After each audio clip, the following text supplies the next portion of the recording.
So I've been trying to like lose weight. And I did lose weight for like a solid minute. I was down 50 pounds. I went from 250, 240-ish. And I went down to 190. And I was feeling so good, so proud of myself. But I think I was going through a bit of body dysmorphia. So I didn't really like see the difference. Or maybe I just like have an unlucky case where I just lost weight too late. And I've got like very thick skin now. So it's a little harder for me to like actually tell my own progress. But man, I'm so upset that I actually lost it. I felt so great. Getting down to 190 and feeling so much more energized. I was less strong. But then again, that was due to diet and stuff. So I could have gotten back up there. Like, before I was 190, I would be able to consistently curl 50s. And now I'm back to being able to do that because I've actually regained like all that weight again. I got down to like the lowest I've ever been in what, a good 4 years? I let it really get to me that I was in a good place, that I got so comfortable, and I lost that good place.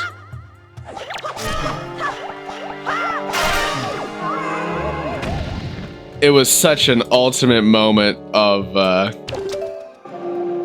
just not valuing what I have more, being more protective of it. I felt awful. But it does still feel good knowing that even if I lost it, I still had it. Which means I can get it back. Which feels fantastic. It really does. Going from 250 to 240, 250-ish, all the way back down to that, feels great. It really does. I mean, I guess I could just do this.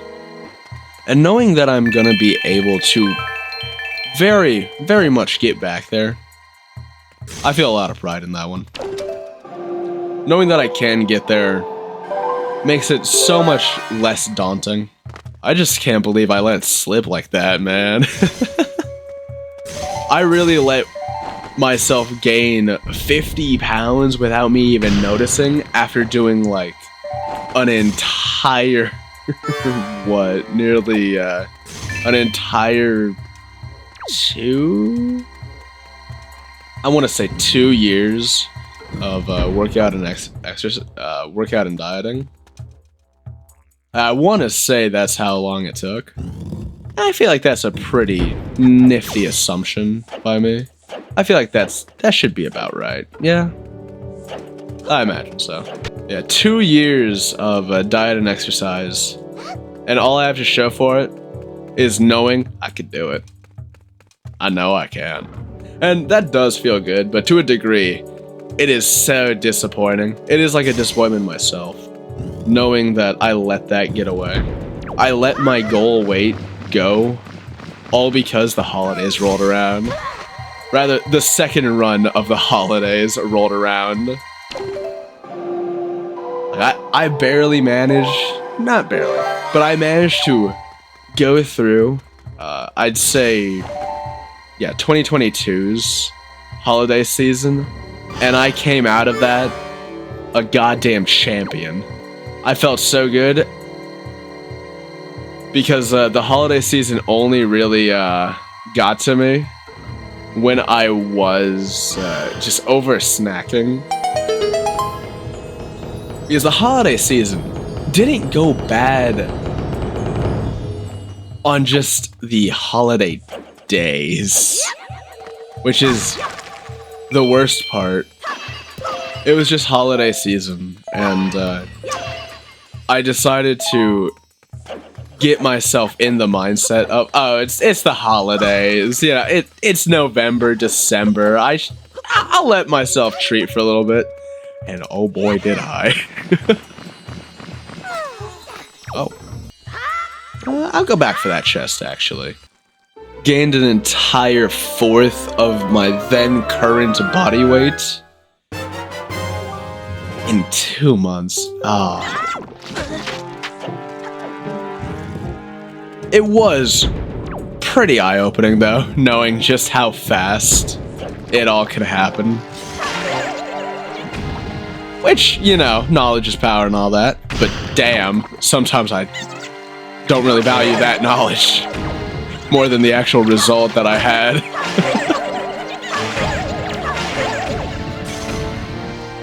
But still nice. Little wins, little victory.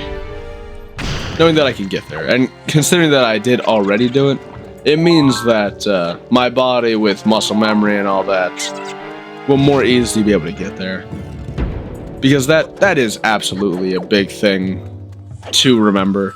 Like I know there have been multiple documented occurrences of people around like 40.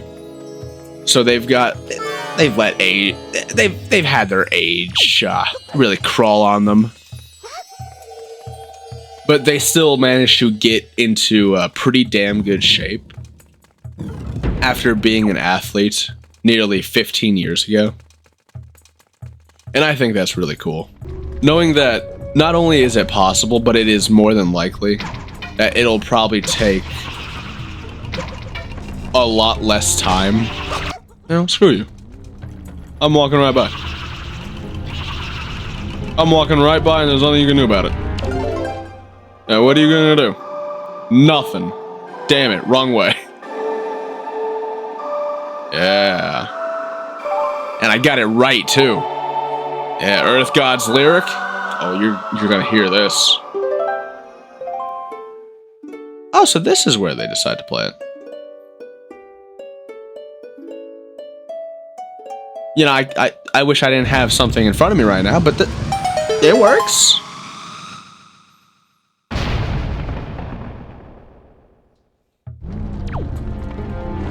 Let's get out of here, girl. I'm gonna solve this problem. Yeah, I'm gonna be abusing the hell out of the jump attack now. More than I've already done in any Zelda game. Yeah, that feels great.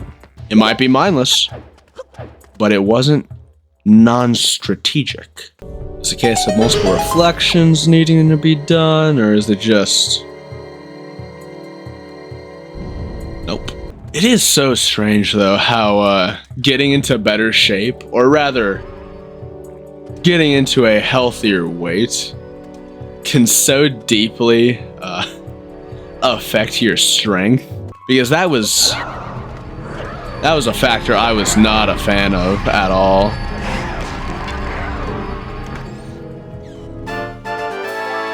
Because losing about, I'd say, quite literally,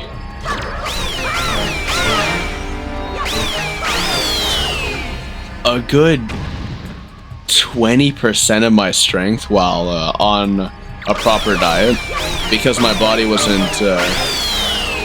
didn't have this very free amount of 50 pounds worth of excess energy to expend. Like, I understand the purpose, I understand the reason, I know why, I'm fully aware.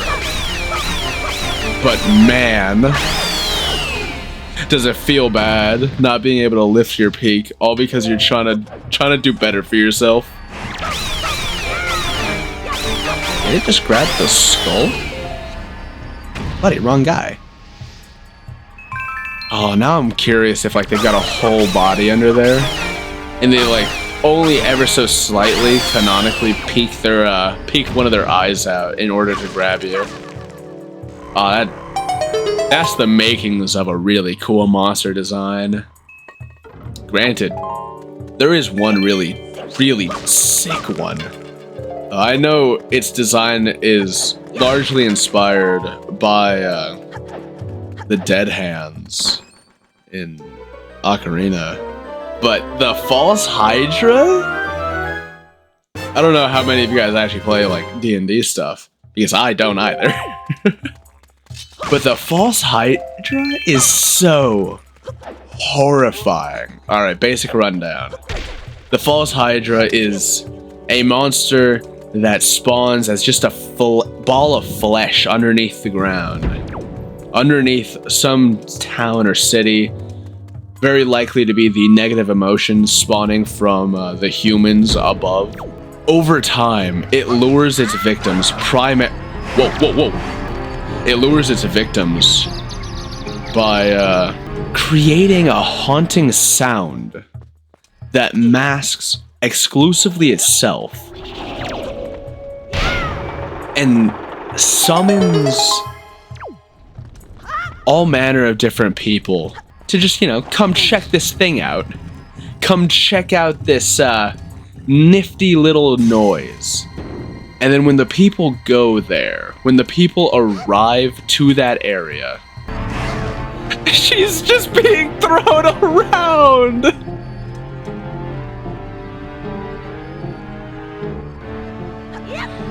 But the people inside the town basically exclusively have to just kind of deal with it.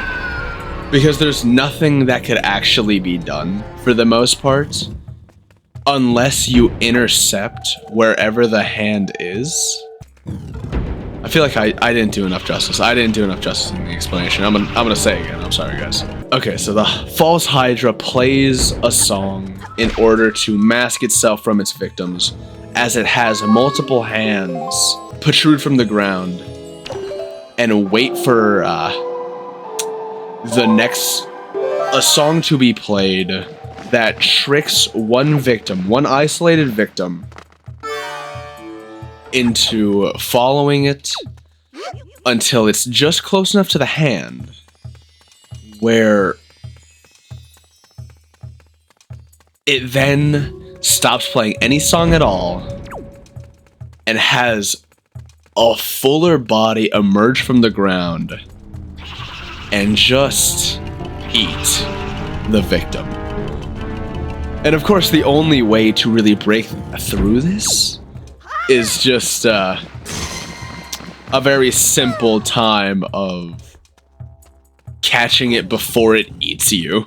And the fan art that's been done of the false Hydra, and obviously of the dead hands, have been one of my favorite, like, horror-inspired designs that I've ever seen.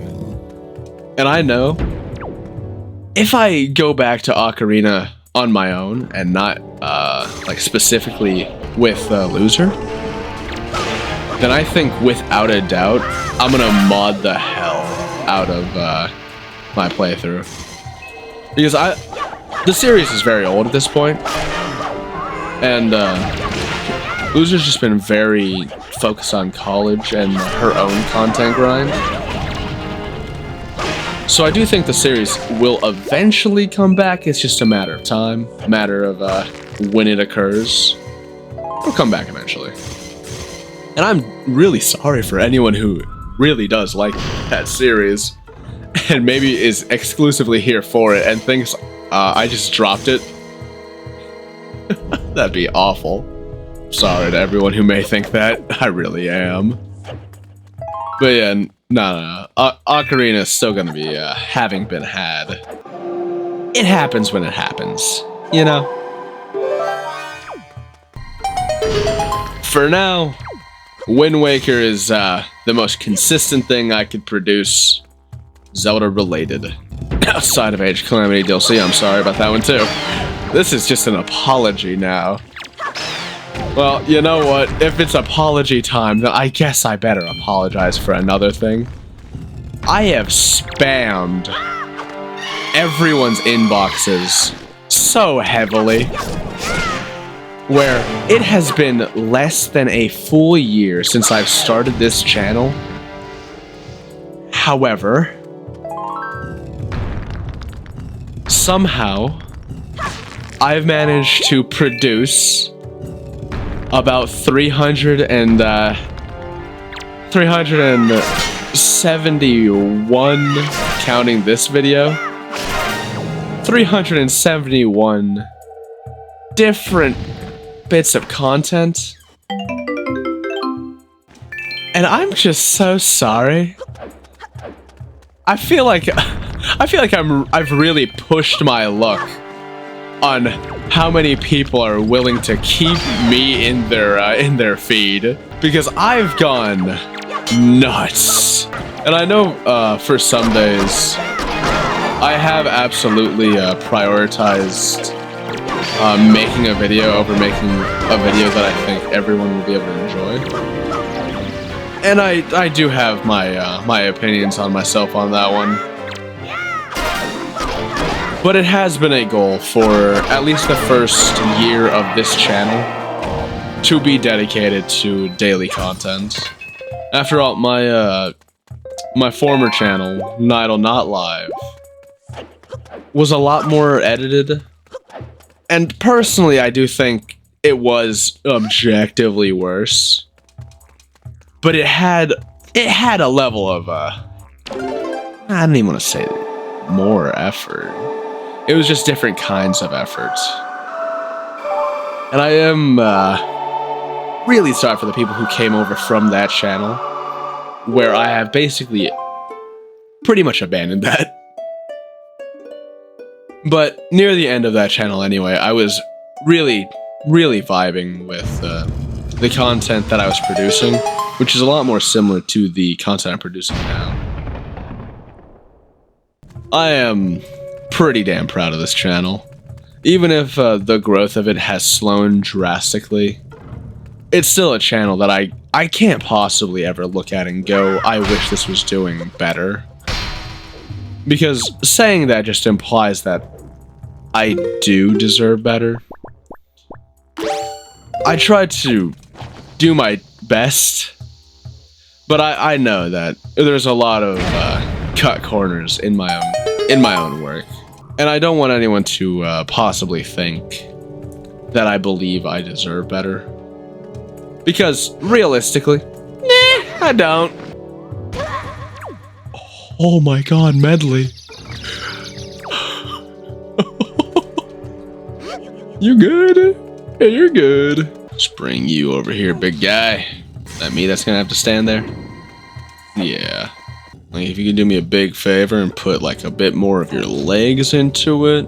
I feel like you're putting a lot of arm into this. Is this moving rather sluggishly?